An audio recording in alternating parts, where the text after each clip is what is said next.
कपड़े धोने वाली बहू। शादी के पहले से ही विभा को कपड़े धोने का बड़ा शौक था। कभी नल के नीचे तो कभी तालाब के पास। अरे मेरी नीली वाली लुंगी नहीं दिख रही है। विभा की अम्मा, कहाँ रखी है लुंगी? अरे वो तो विभा ने परसों ही धोकर रखी थी आपकी अलमारी में, देखो वहीं होगी। वो ना मैंने आज धो दी, मुझे लगा कि गंदी हो गई होगी। अरे कैसे गंदी हो गई थी? उसे तो मैंने पहना भी नहीं। हे भगवान, इस लड़की के कपड़े धोने की आदत से परेशान हो गया हूँ मैं। जितना तो घर में राशन नहीं आता, उससे कहीं ज्यादा डिटर्जेंट पाउडर का खर्चा है। इसकी शादी करवा दो, शादी जाए अपने घर में ही करे काम, फिर चाहे घर के कपड़े धोने हो या पूरे गांव के। हाँ ठीक बोल रही हो, देखता हूँ मैं कोई लड़का। वो दिन भी आ जाता है जब विभा को देखने लड़के वाले आ जाते हैं। लड़की मुझे अच्छी लगी। होने वाली सास कहती है, बेटी अगर कुछ पूछना है तो पूछ लो। वैसे तो हमारी लड़की बहुत ही शर्मीली है, जो बोल दो वो मान लेती है, इसे क्या पूछना होगा। अरे कैसी बात कर रही हो माँ, मुझे इन लोगों के घर रहना है, सवाल तो कई है। हाँ हाँ बेटा, पूछ लो ना, क्या पूछना है।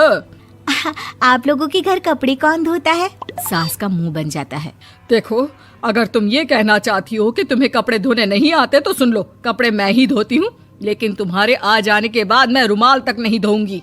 अरे चुप रहना भाग्यवान, बहू बेचारी घर आई नहीं, उसे डराना शुरू कर दिया। वो क्या है ना बिटिया, अभी तक तो ये कल्लू की माँ ही धोती थी, लेकिन अब तुम्हारे पापा तो दहेज में वॉशिंग मशीन देंगे ही। तभी विभा की माँ बोल पड़ती है, सवाल भी पूछा तो क्या। वैसे भाई साहब, मशीन की तो फिर भी कपड़े धोने की कैपेसिटी होती है, मतलब जो बिटिया दे रहे हैं ना विभा, इसे कपड़े धोने का बहुत शौक है। ये आप लोगों के क्या, आस पड़ोस गांव मोहल्ले सबके कपड़े धो दे और उफ तक ना करे। बाहर देखा नहीं आपने कितने कपड़े सूख रहे हैं, सब हमारी बिटिया ने ही तो धोए हैं। बस भी करो ना माँ, शर्म आ रही इतनी तारीफ सुनकर। और तो और एक दाग निकाल कर दिखाओ तो मान जाओ। हाँ अच्छा अच्छा, माफ करना बेटा, मैंने गलत समझा। हमें तो रिश्ता बहुत पसंद है। और ऐसे जुड़ जाता है रिश्ता कपड़े धोने का शौक रखने वाली विभा का। उसकी शादी हो जाती है कोयला फैक्ट्री में काम करने वाले कल्लू के साथ। शादी के बाद अचानक विभा चिल्लाती हुई सास के पास आती है। सासू माँ, अरे सासू माँ कहाँ है आप? ये तो धोखा है, धोखा दिया आप लोगों ने मुझे। इसे ससुर के चक्कर के बारे में पता चल गया।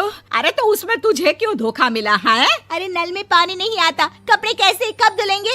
अच्छा अच्छा, तू पानी नहीं आ रहा उसकी बात कर रही है। तो आपने क्या सोचा? कुछ नहीं। अच्छा हाँ, तेरी माँ ने कहा था कि कपड़े धोने का शौक है तुझे, याद आया मुझे।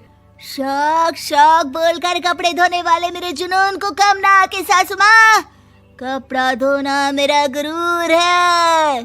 तभी पति भी वहाँ आ जाता है। अभी अभी मैंने इसे सनी देओल की फिल्म दिखाई है, उसी के डायलॉग मार रही है माँ। अच्छा सुन, साफ साफ बता रही हूँ, पानी सुबह 4 से 6 और शाम को 10 से 12 आता है, समझी?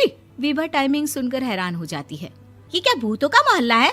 सुबह 4 बजे उठकर कौन कपड़े धोता है? 4 बजे टंकी में पानी जाता है, फिर सारा दिन धोना ना, किसने मना किया?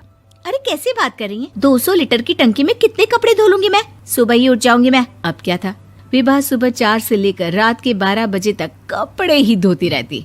एक रोज सास पड़ोस से निकलकर कहीं जा रही होती है कि साथ वाली कहती है, हाँ कल्लू की माँ, जरा ये बताओ कि 2 साड़ी है, 2 ब्लाउज और एक पेटीकोट और एक नाड़े वाला लंबा कच्छा। हाँ तो? अरे तो क्या, कितना लोगी धुलाई ये बताओ। धोबन दिख रहे हैं हम क्या? हमारे पति सरकारी नौकरी से अभी अभी रिटायर हुए हैं और बेटा सुपरवाइजर है कोयला फैक्ट्री में। धोबन समझ रखा है हमें। हाय रे कल्लू की अम्मा, माफ कर दो, वो तो मोहल्ले में यही सब बता रहे थे कि तुमने बहू को कपड़ा धुलवाने के काम में लगा दिया है। सास को पड़ोसन की बात सुनकर गुस्सा आ जाता है। वो घर पहुंचती है जहां घर के बाहर ही इतने सारे कपड़े सूख रहे होते हैं जितने कि किसी धोबन के घर पर। अरे ओ कल्लू की दुल्हन, बाहर निकल। माँ जी यहीं आ जाओ, बाथरूम में चादर धो रहे हैं हम। अरे अभी हम धोते हैं, तुमको बाहर निकलो। ये आस पड़ोस वाले बोल रहे हैं कि हम बहू से कपड़े धुलवा धुलवा कर उसे कपड़ा धोने वाली बना दिए हैं। अरे छोड़ो ना माँ जी, किन लोगों की बातों में आती हो? आस पास के लोगों का तो काम ही होता है कि वो किसी तरह सास बहू को लड़ा दे। बहू सारे घर के कपड़े धोती है, ये क्या कम है? बोलिए। सास को भी लग जाता है कि वो बहू का ये सनकीपन नहीं छुड़वा सकती, इससे अच्छा है कि खुद ही चुप हो जाए। एक रोज सास और बहू मंदिर जाते हैं, जहाँ सास की साड़ी वहाँ खड़ी भीख मांगने वाली से मिलती है। माँ जी क्या बात है, आपकी साड़ी उस भिखारन से कितनी मिल रही है ना? हाँ हाँ देखो तो, दोनों की साड़ी मिल रही है। क्या बात है कल्लू की अम्मा, तुम खुद को तो अफसर की बीवी बताती हो और ऐसी सिंपल सी प्लेन साड़ी पहनकर घूमती हो। सिंपल और प्लेन नहीं है ये साड़ी। तो क्या सोने के धागे से फूल बने हैं? कुछ भी सासू माँ, कुछ भी। हाँ, बने थे इस साड़ी में सोने के धागे से फूल। मेरे पति लेकर आए थे मद्रास से स्पेशली मेरे लिए 10,000 की। ताहे भाई साहब इस भिखारन के लिए भी सेम टू सेम साड़ी लेकर आए होंगे 10,000 की।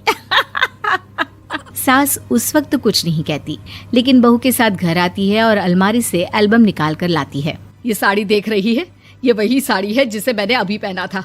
इस साड़ी में ये जो चमकदार फूल दिख रहे हैं ना, ये सोने के धागों से काढ़े गए हैं। लेकिन तू लोकल वॉशिंग मशीन ब्रश से घिस घिस कर सारे फूलों को निकाल कर साड़ी प्लेन कर दी। मुझे माफ कर दीजिए सासू माँ। और तो और, जब मैंने तुझे तेरी गलती के लिए कुछ नहीं कहा, लेकिन तूने तो सबके सामने मेरा मजाक ही बना दिया। क्यों? बहू को समझ में आ जाता है कि अब से उसका कपड़े धोना बंद।